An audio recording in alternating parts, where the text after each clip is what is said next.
and we're going to agree that we're going to run a good Christian foundation campaign, and we're going to treat each other well, and we're going to get through this together, right? That's unity. Meet Arizona Republican Shelby Bush. The #2 GOP leader in Maricopa County claims to be a Christian, and yet... But if Stephen Richer walked in this room, I would lynch him.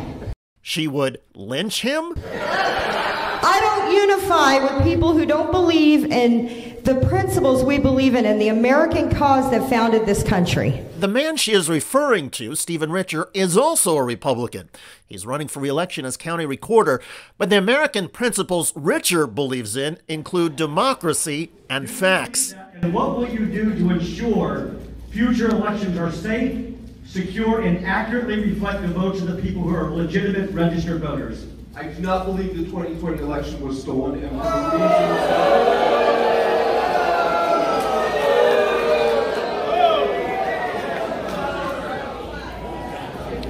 in response to Shelby Bush's pledge to lynch him, Richer wrote, "Interesting choice of words. Not I'd kick his butt or I'd kill him, but lynch. Why does that word roll off her tongue given its historical context?" She says this after talking about good Christian values. And while some in the room laugh, nobody shouts out in protest. Nobody says, that's too far.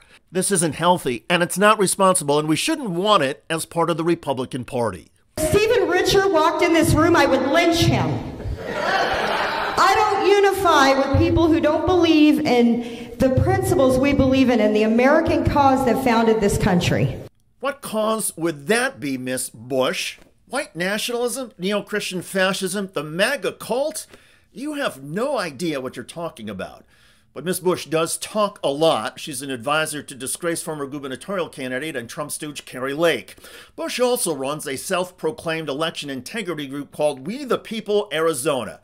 It receives funding from the My Pillow guy, Mike Lindell, and former Trump National Security Advisor Mike Flynn. Flynn was one of the characters who suggested after the November 2020 election that Trump should declare martial law and seize voting machines. The election deniers have been targeting Stephen Richer for years. In the 2020 election, Joe Biden won Arizona, and Stephen Richer beat a Democrat to take over as Maricopa County recorder. It's a job whose duties include maintaining files on 2.6 million voters there. And when Richer saw the 2020 data, he found there was no fraud and called the Trump stolen election claims unhinged and absurd. I don't care about the political consequences. I mean, this has been a very rude awakening into what politics has become. And if I'm not part of it 4 years from now, so be it. I can do other things that'll make me happy. What prompted me now? I'm tired of my people who are good people, who are my friends, being defamed. It's just not right.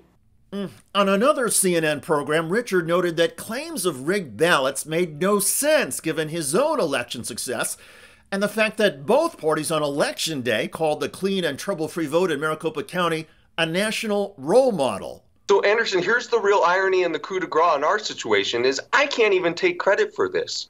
My team can, but I can't because I was simply a candidate on the ballot. And on that same ballot, I unseated the former Democrat chief elections official of Maricopa County.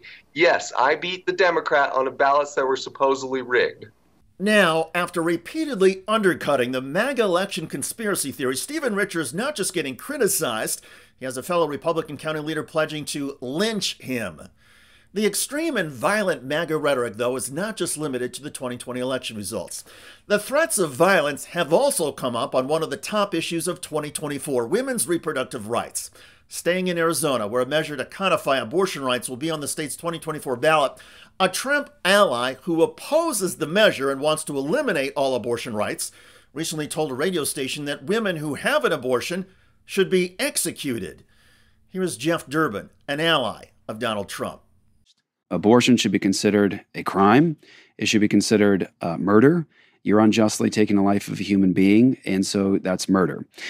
And what I've said is what is the historic position of the Christian church, that if you take the life of a human being unjustly, then what the state owes you, if it's proven and it's true, is capital punishment. You forfeit your right to live.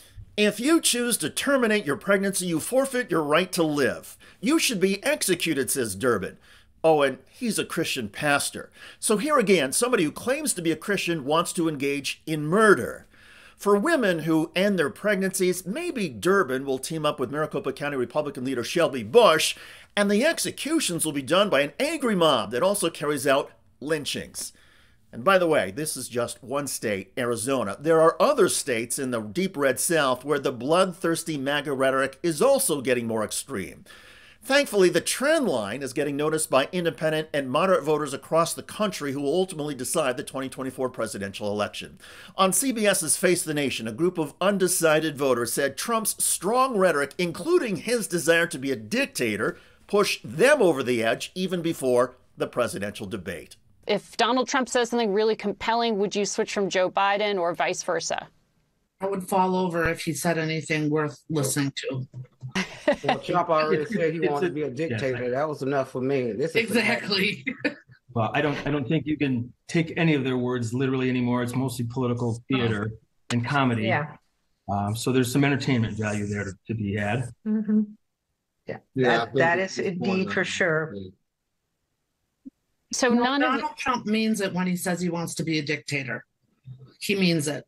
Donald Trump wants to be a dictator, said the woman, as opposed to another undecided voter who thinks Trump is just trying to be entertaining. That is the split when it comes to views of Donald Trump.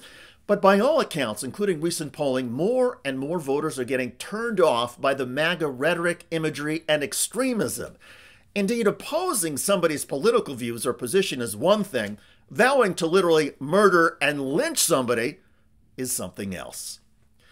By the way, one of Donald Trump's sons, Eric Trump, is now misleading MAGA supporters and raising their hopes by claiming Trump's criminal convictions are helping the Trump campaign.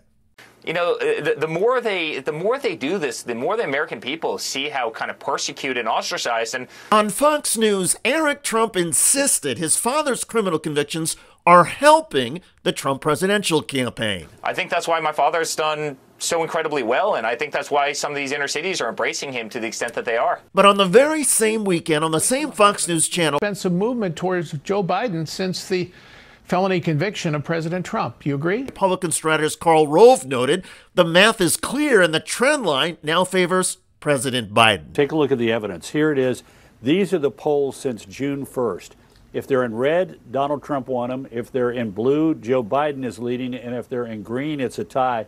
And take a look from the first of the month, where it's Trump up by 1, Trump up by 2, Trump up by 1, Biden up by 1, a tie, Trump up by 2, Biden up by 2, tie, Biden up by 2. So there's been a trend since the May 30th guilty verdict in the New York case.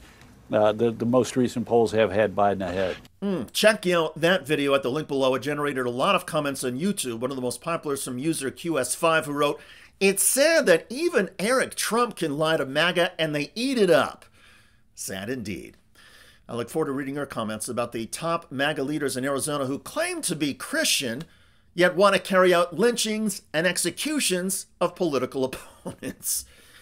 I'm David Shuster. Thanks for joining us.